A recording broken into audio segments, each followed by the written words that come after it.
Shikha Srivastava from mathematics form. आज हम लोग क्या पढ़ेंगे? आज हम लोग class 7 chapter 5 that is lines and angles में ट्राई दिस का क्वेश्चन सॉल्व करेंगे जो कि पेज नंबर 80 पर गिवन है।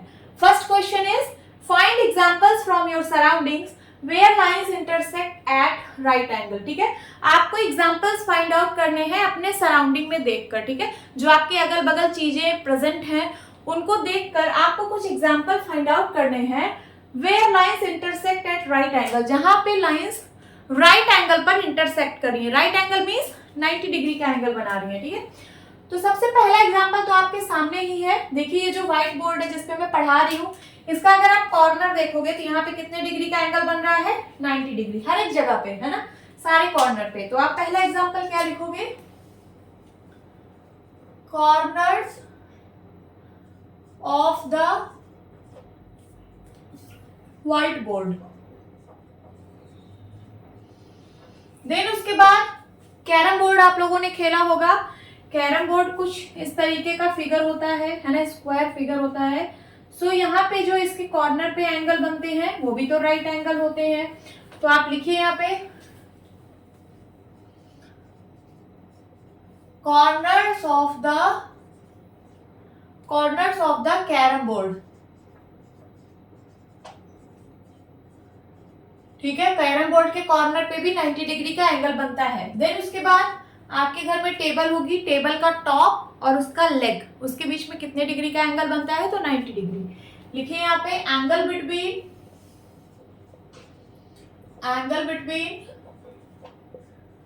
Top of the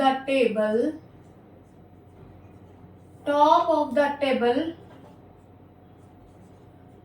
with its leg, है ना, इसके लेग के साथ, टॉप और उसके लेग के साथ 90 डिग्री का एंगल बनता है। Now second question is find the measures of the angles made by the intersecting lines at the vertices of an equilateral triangle.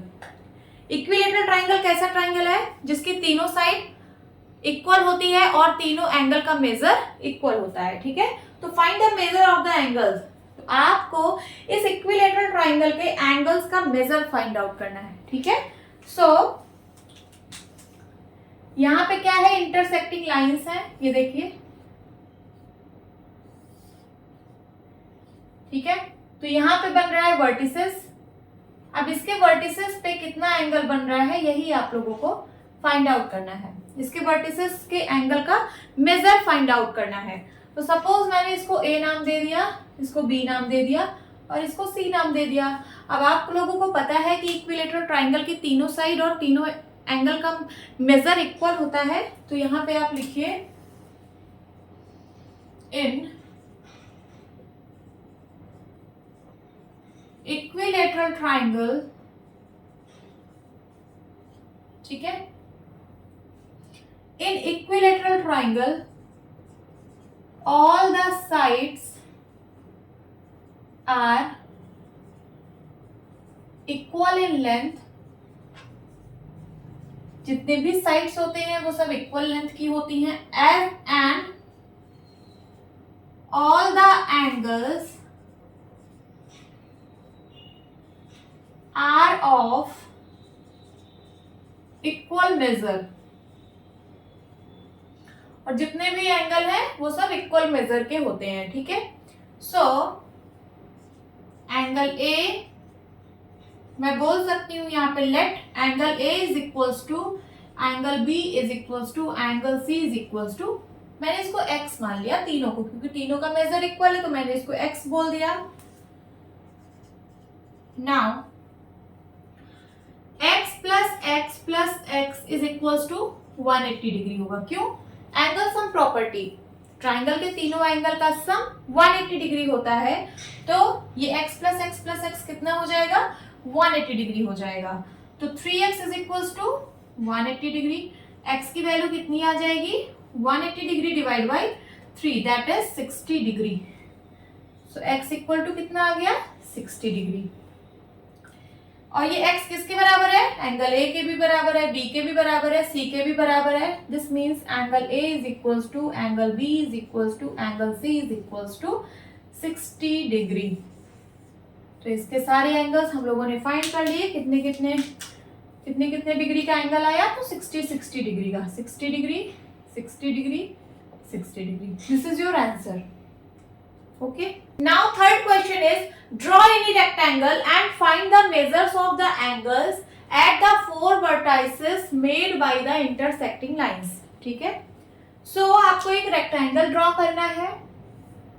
यहां पे मैंने ड्रॉ कर दिया रेक्टेंगल। ठीक है, and find the measure of the angle at the 4 vertices. अब ये जो इसकी 4 वर्टाइसेस है, यहां पे इस एंगल का मेजर फाइंड आउट करना है। ठीक है, ठीक है, सो सपोज मैंने इसको नाम दे दिया ABCD रेक्टेंगल। तो आप लोगों को पता है कि रेक्टेंगल में जो एंगल होते हैं वर्टाइसेस पे वो सारे इक्वल मेजर के होते हैं। तो यहां पे लिखिए all the angles of rectangle, all the angles of rectangle are equal in measure, equal in measure. So मैं बोल सकती हूँ angle A is equals to angle B is equals to angle C is equals to angle D is equals to, मैंने इसको x मान लिया, यहाँ पे मैं लेट लिख रही हूँ। Let angle A is equals to angle B is equals to angle C is equals to angle D is equals to x। ठीक है, so angle A plus angle B plus angle C plus angle D कितना होगा, 360 degree होगा। क्यों? क्योंकि angle sum property of rectangle, rectangle के सारे angle का सम 360 डिग्री होता है। ठीक है, रेक्टेंगल एक तरह का क्वाड्रिलेटरल है, क्वाड्रिलेटरल के चारों एंगल का सम 360 डिग्री होता है। ठीक है, so x plus x plus x plus x is equal to 360 degree, 4x is equal to 360 degree. x की वैल्यू कितनी आएगी, 360 डिग्री डिवाइड बाय 4। सॉल्व करिए, कितना आएगा, 90 डिग्री। x की वैल्यू आ गई 90 डिग्री, और ये x किसके बराबर है, तो ये एंगल A के भी बराबर है, B के भी, C के भी और D के भी। तो यहाँ पे लिखिए angle A is equals to angle B, angle B is equals to angle C is equals to angle D is equals to 90 degree. तो इसके वर्टाइसेस पे जो एंगल्स बन रहे हैं वो सब 90 डिग्री के एंगल हैं। ठीक है, this is your answer. Now fourth question is if two lines intersect do they always intersect at right angle. क्या कह रहा है, अगर दो लाइन इंटरसेक्ट कर रही है तो क्या ये हमेशा 90 डिग्री पे इंटरसेक्ट करेंगी? आप बताइए। ये देखिए, एक लाइन ये है, एक लाइन ये है, तो क्या ये 90 डिग्री पे इंटरसेक्ट कर रही है? नहीं, ये भी नहीं कर रही है। देखिए, ये 90 डिग्री से बड़ा एंगल है, ये 90 डिग्री से छोटा है, ये 90 डिग्री से छोटा है, ये 90 डिग्री से बड़ा है। हाँ, एक केस ऐसा भी आएगा कि ये 90 डिग्री पे इंटरसेक्ट कर सकती है। देखिए, इस केस में, इस कंडीशन में 90 डिग्री पे इंटरसेक्ट कर रही है। बट क्वेश्चन में कह रहा है कि ऑलवेज, क्या हमेशा इंटरसेक्ट करेगी 90 डिग्री पे? नहीं। तो आप क्या लिखेंगे, इफ टू लाइंस